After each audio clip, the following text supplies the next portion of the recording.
Good evening out there from all corners of Soweto, Johannesburg, Gauteng, South Africa, and all the hinterlands of Africa and all over the world. Welcome to Sakumzi Restaurant, where Sello Makekancube Foundation is holding conversations between fathers and sons. And this time I'm talking about me, Sello Makekancube, having conversations with my sons on JBV during the 16 days of activism for no violence against women and children. I hope you're going to see something that will mesmerize you, something that I hope will touch your souls and touch your hearts as we carry on with these conversations on trying to chip away at the scourge of gender-based violence. I've got my sons today, but not only my sons. I've got my daughter too, and our guest is virtual. And please follow us on Twitter or on these handles. Hashtag #SilloMKN_sons changing behavior. Hashtag #SilloMKN_sons changing attitudes. Hashtag #SilloMKN_sons change is possible. Please commit daily to changing your behavior. Commit daily to ending gender-based violence. Today is the International Day of People with Disabilities. And we thought that since it is that day, and disability also affects me in my family, I've brought in my daughter to share her story, because she has also been a victim of gender-based violence. I would like to open up and say and introduce our guest, Ozhana Sadiki. Please tell us say a few words of introduction and give greetings to my sons this side. To you first, and to also say to you, thank you for the opportunity. I really do appreciate. I think just listening to what you said 2 days ago, was it yesterday? Both you and your son spoke about. It's one thing to and Mama Digizela, actually it was that session, I think it was yesterday, where you spoke about it's something to say that we are talking about GBV, but it's another thing to do an action, to do something about it and to show up for it. So I just want to say thank you for giving me the opportunity to do show up. And to both your sons, your amazing sons, listening to them, I was thinking that you're so lucky to have the two boys that you have. I was so impressed yesterday. I would have wished to be in the room to meet you personally. I think it would have been an honor and an opportunity to learn, because I think that we can learn a lot from the youngsters, I would say. No, thank you very much, Ozhana. I'd like to give the opportunity to my sons to say hello to you. Good evening, Mam Hannah. Igama lami nguLindo Buhle Makubo. I'm 23 years old and I'm Bob Sillo's fourth son. Hi, Ozhana. Ngimthola Neo. Ngumakuya ngeNgonyama mina. Nice to meet you. Thank you. And I'll give my daughter. I'll also give my daughter to say hello to you. Hi, Ozhana. My name is Lerato, and I'm 34 years old. I'm the third born in the family. Thank you, Pleased to meet you, Lerato. Nice to meet you too. Thank you, Ozhana. Our topic today, we'll be talking about a whole range of things, Ozhana. And this morning we had a wonderful conversation. Yes, the other episode that we recorded, we had a wonderful conversation around absence of fatherhood, being invisible violence to women and children. And we had a wonderful discussion around that. And today, we thought, since it is the International Day of persons with disability, and I've got my daughter is deaf, and I thought, and I asked her, can we have a conversation today about how gender-based violence affects people who with a hearing impairment. And my daughter graced me with her answer of yes, and a broad smile just, dressed my face. And I'm going to ask you, Sis Anna, what is your take as far as, trying to make life better for people with disabilities? So if you allow me, I would say, is to start with saying we need to start with the fact that we shouldn't be calling people disabled. They are able differently. They are not disabled. They potentially have abilities that we who are deemed to be able, don't have. I speak like this because having worked in different spaces and seen different disabilities, I have seen how deaf people have got better senses than I, the person who's not deaf, have. I've seen how they have an ability to read people better than I do, and I admire that. I have seen the strength in people on wheelchairs that we, the abled people, do not have. So we should say we are differently enabled.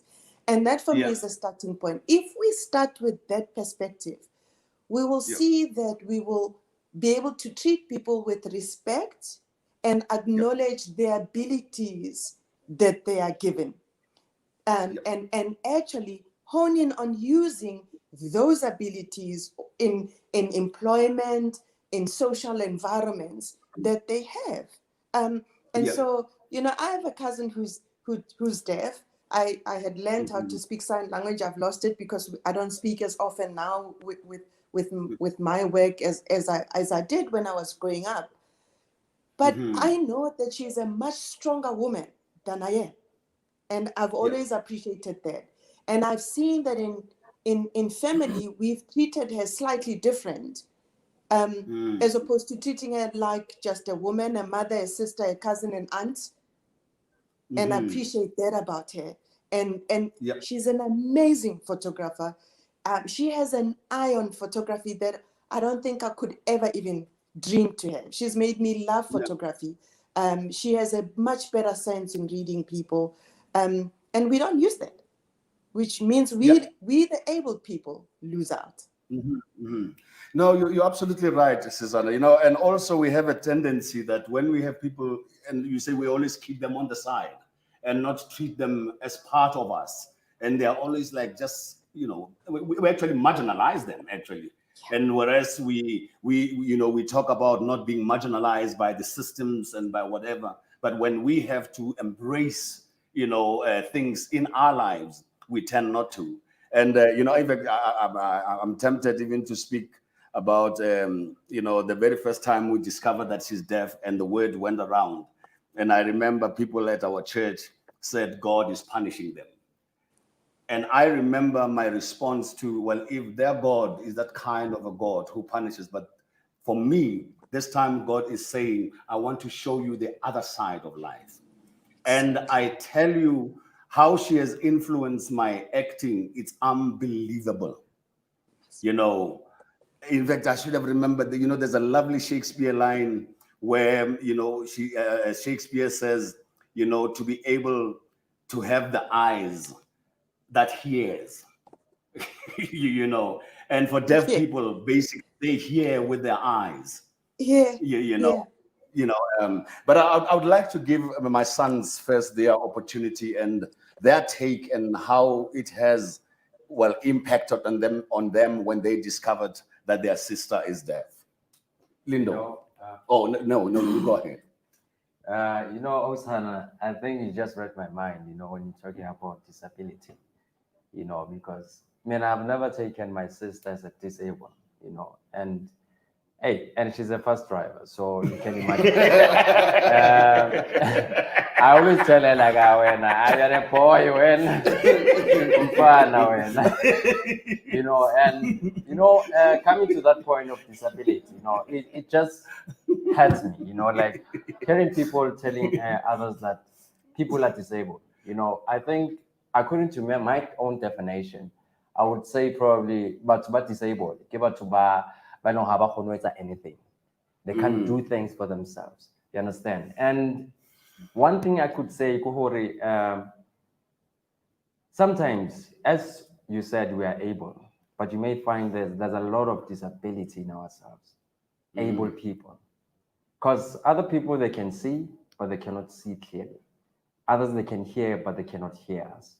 And you ask yourself, or like, okay, this person I thought is able, but I've been saying 1, 2, 3, but he kept on saying 7, 5, 4, you know. And what I would like to tell people as well, like, these people are human beings, as long as they are born by humans, you know. So they're not born by animals. That one we should underline, you know, because of now, we need to treat them equally to us. As there is woman empowerment, there must be deaf empowerment as well, you know. So even disabled people that we call disabled, because there's so many wonders that I've seen, you know, disabled people which we call disabled. They have done so many things which are so amazing. Like even if I don't remember well, Charles Dickens or Kemang, you know, that guy, he's a scientist. I forgot his name properly.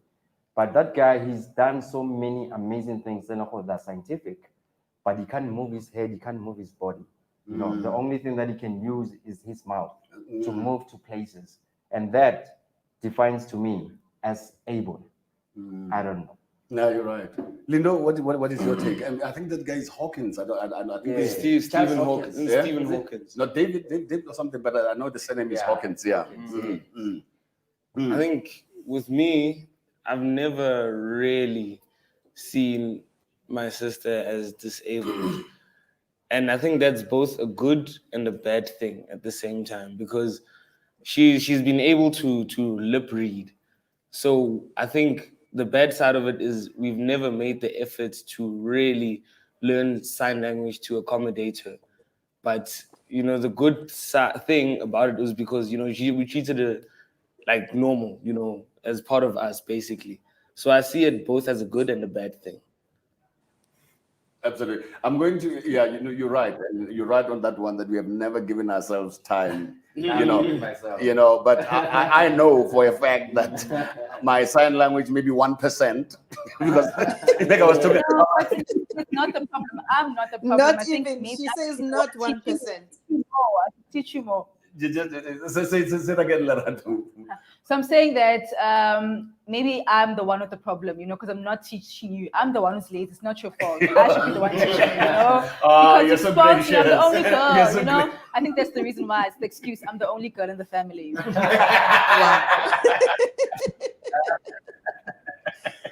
You're so great. But I want you to do that. I must tell you this story. Can I tell the story when we were driving? We were driving, and Lerato is driving, and I'm sitting on the passenger side, and you get stopped by traffic cops, and the protective instinct of a parent jumps in. So when the traffic cop comes to the window, I'm leaning over to try and speak to the traffic cop. God, boy, was I called to order? It was like, hey, I can speak for myself. And I went, ooh, okay. And she continued to drive. Oh, all the way I was like, I'm sorry. I apologize. Well done, Lerato. Well done. But also, I would like, my daughter, experienced gender-based violence. And I wonder, I would like to give her the chance to tell us her story. Yeah. Okay. Before she starts, can I just mention something that is close to my heart, that I think as she tells her story will also maybe facilitate. I don't know, but I think it was Lindo who said that maybe we have not learned sign language, and that's something that Lindo, I realized for myself at my age now, that earlier on I learned it because it was important for me to compensate with my cousin. We are very close, and I think it's something that is quite important, that hopefully someone in government is listening, that it be taught as an option in school, because it is a language, and it's a language that's important, so that people can be able to interact with deaf people, because that is also one of the starting point that will move us from marginalizing or not interacting with people. I think it's important that I just thought that I wanted to share that, and also to speak about how we also take these things so light, that around how we behave. GBV starts at the root of how we behave. Abutsilo, you gave the example of wanting to defend. Your parental instinct said, I need to talk to the traffic cops. And the thing is, that's what we do with disability. We want to jump in and actually do. So it doesn't allow them to be who they can be. My son said to me last week, because my uncle is starting to stutter, he had a little bit of a mouth stroke, and said, Mom, you wanted to finish words for him. And I said, you are right. I am wrong. I should not finish words. I should have the patience to wait. In the same way, when I was learning the Portuguese language, which I'm losing as well, is that people had the patience to wait for me to finish and then correct me or add. And I guess that's a root of showing respect. Absolutely. Sorry, Lerato. Just wanted to just put that in. Thank you. No, absolutely. So, Lerato, do you mind sharing with us your experience of gender-based violence? Absolutely. So I have been a victim of gender-based violence a couple of years ago. What happened was that during the time I wasn't aware that it was happening. I was being a victim of it because of the situation. I don't even know where to go. I didn't know where to get support because I've never had the experience before. That was my first time experience being a victim of GBV. So I went to the next door neighbor, and that person fortunately helped me, and they sent the contact to my father, who came to my rescue. However, the next door neighbor was like, you should go to the police station. Okay. And we went together to the police station. When we arrived at the police station, they gave me a form to fill in. And, we went to the clinic, but I didn't know exactly what was going on. What is going to happen? Why must I go to the clinic? Because I have no information. I felt like it was a violation and information barrier. I didn't have access to it. So I went to the police station. They opened a case for me.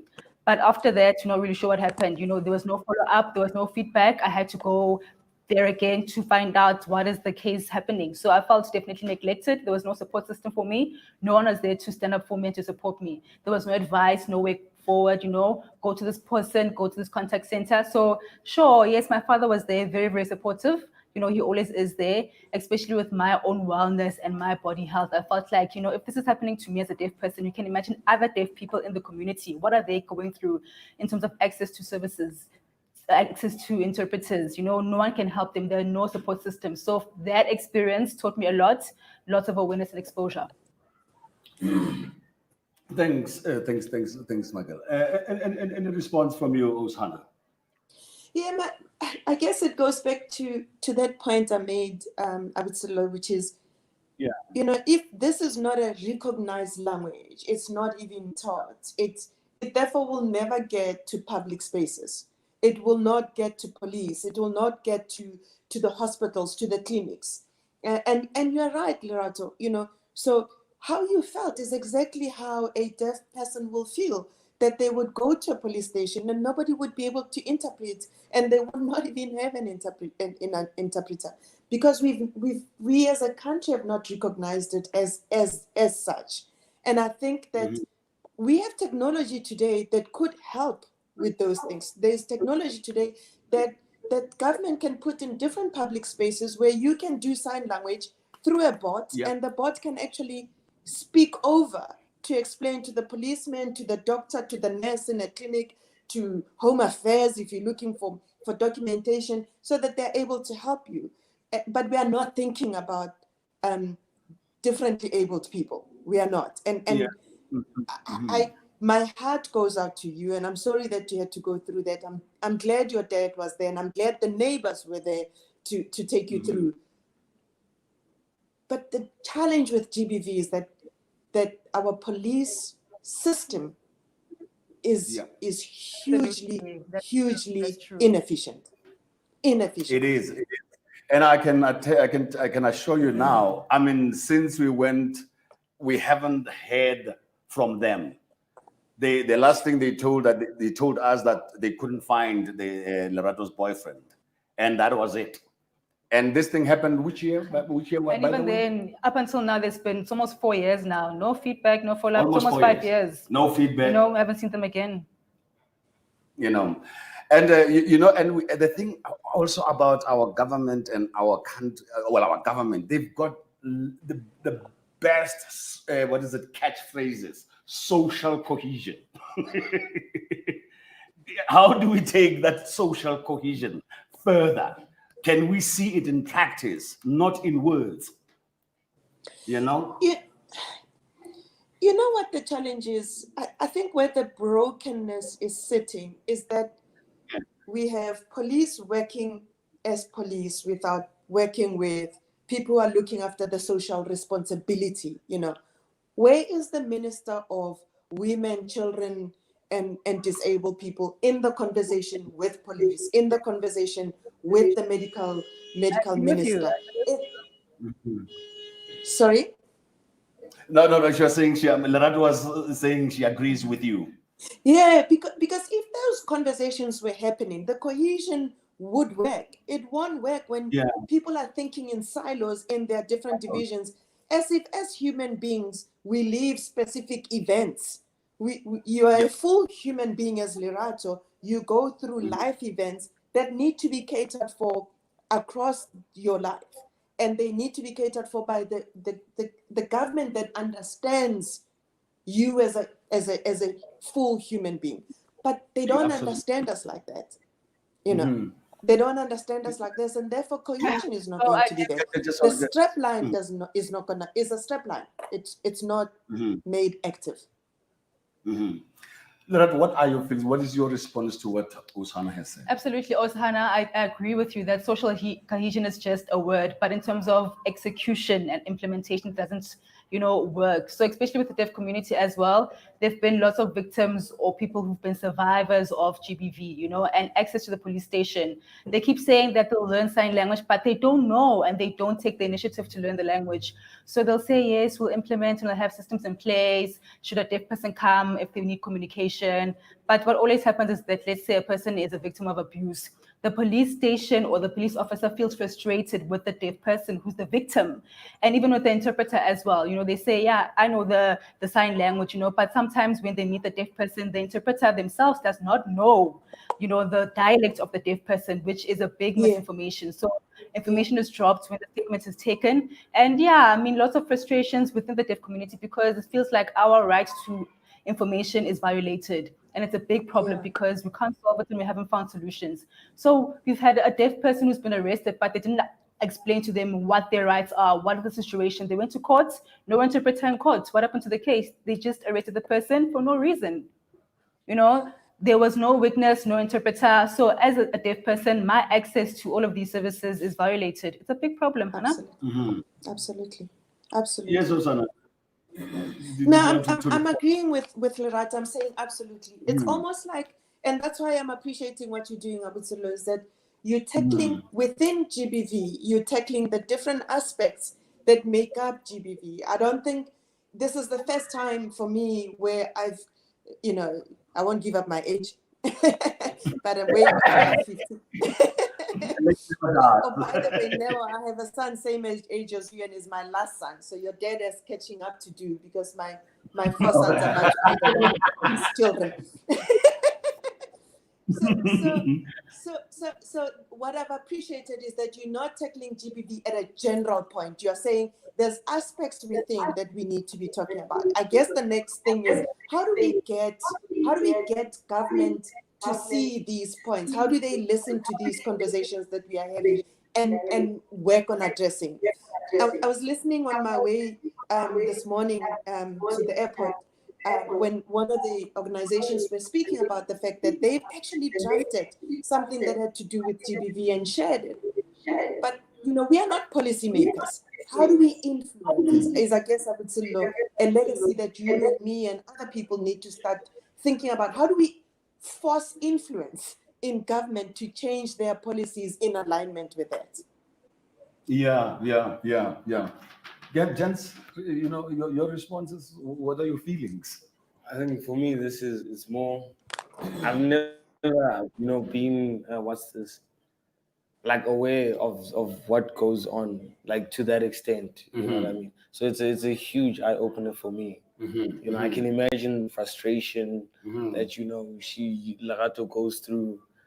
It's, it's crazy. And talking about that, Lindo, that frustration is actually, can you imagine yourself that somebody just drops you in the middle of China?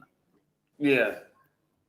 And and no one speaks the language. Yeah, and you cannot speak their language. Yes. And you can imagine how frustrated you can be. Exactly. And somehow we all wish that the government, could really step up. And we have a beautiful constitution, and in the constitution, and it embraces the rights of everybody. The Bills of Rights is everybody has got a right to, but it is all in paper. Yeah. Those rights are not practiced on a day-to-day basis. Yeah. Now, what your response? Yeah. So, I can imagine as well, like, as all these things are happening, and the experiences that has happened to my sister, as a brother, you can imagine what goes through your mind, because now you want to be there as a defense, you understand? Because now you want to hunt this guy, you know, and yourself, like to deal with them personally. And that's not what we want. That's why we involve the police, you understand? So that they can do law and order, you know, to our society, because of we all want to be safe. We don't want certain people because they're able and then they're safe. What about others as well? Can we include everybody in this you know, the law system and our constitution, as my father has mentioned, you know? So please, it's our plea, you know, to the government to take this matter, you know, seriously. Thank you. And let's say, just to add, you know, just to add my comments to what we're talking about, and the issue is, regardless of that, you know, could be any kind of abuse or violence. We've got different exposures or experiences of abuse under the umbrella. So it could be physical or harassment. So the big access that we need is information. That's our biggest barrier. How do we create access to disabled people? So awareness to the family. So, you know, for example, do you think the father knows that the daughter is being raped? How do they communicate what they experienced physically, because they don't know the language? How can the child express what's going on in the body? So I think through education, through awareness, you know, if you've got a deaf child, please support the child. As a parent, support your deaf child. It's the same at schools. You know, the education system, you know, information to access, we don't have that. I feel like education systems are not coming and stepping up to the table. They always blame the teacher, or the teacher blames the parents, you know. But for me, as a deaf person or a deaf child, who do I communicate to? Who's that contact person? So we need to solve that, and we need to address that issue. So, for example, our deaf children are neglected. You know, they feel like, you know, it's too difficult to learn sign language. It's too difficult to communicate. That's always the perception. So what they do, the children feel isolated, they are neglected, and they go away. You know, they're outcasts in society, basically, because of their own families at home. They don't feel involved. So what happens is that I feel like that issue needs to be advocated, and we need to lobby it, definitely. Yeah. We left with 2 minutes. We left with 2 minutes. If you were the president, Lera, if you were the president, what are the things that you would want to see in place for deaf people? If I was president, you know, my goodness, I'd want to change so many things. Let's go. Mention. Yeah.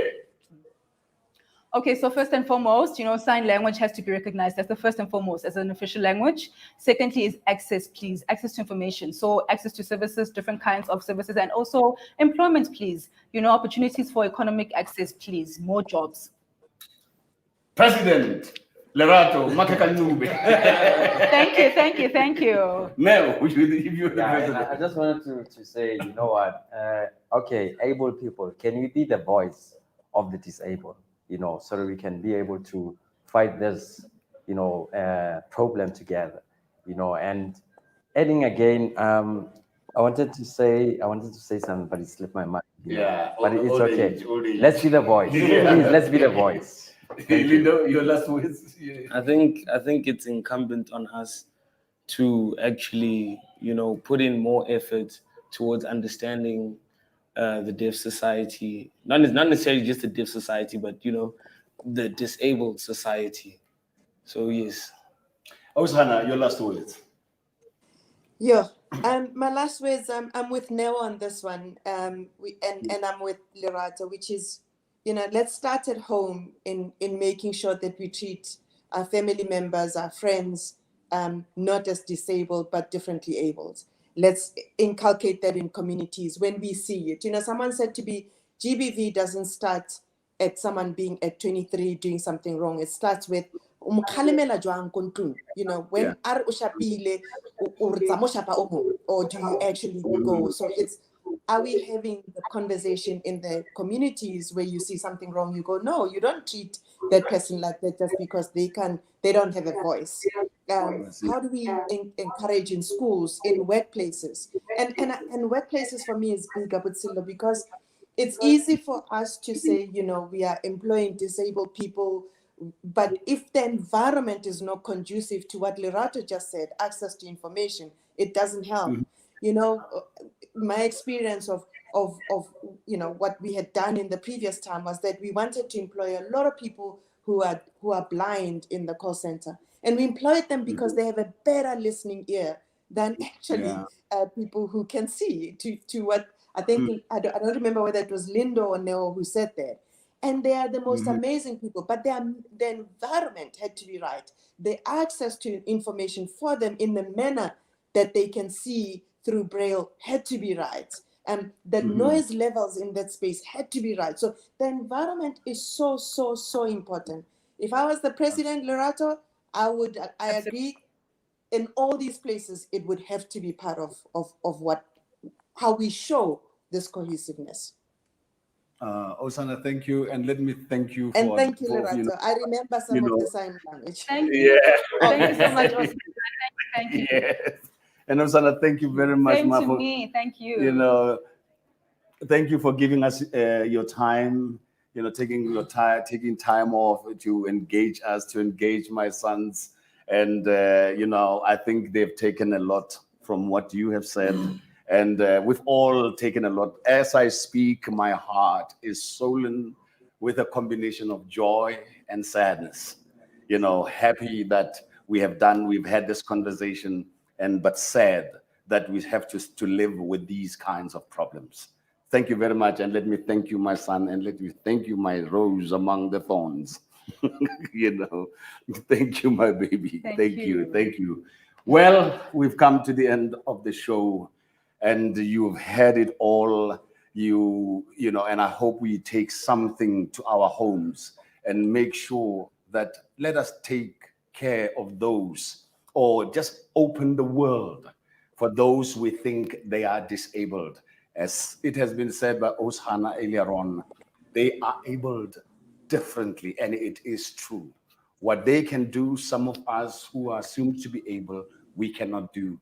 This is me, Silomake, and my children. And let me take also the opportunity to thank Pindi for interpreting for us and making it possible for us to have this conversation. Without her, we wouldn't have had it. Thank you very much, Pindi. And me, Selo Makekangube, I am saying now, goodbye, bye-bye, sayonara.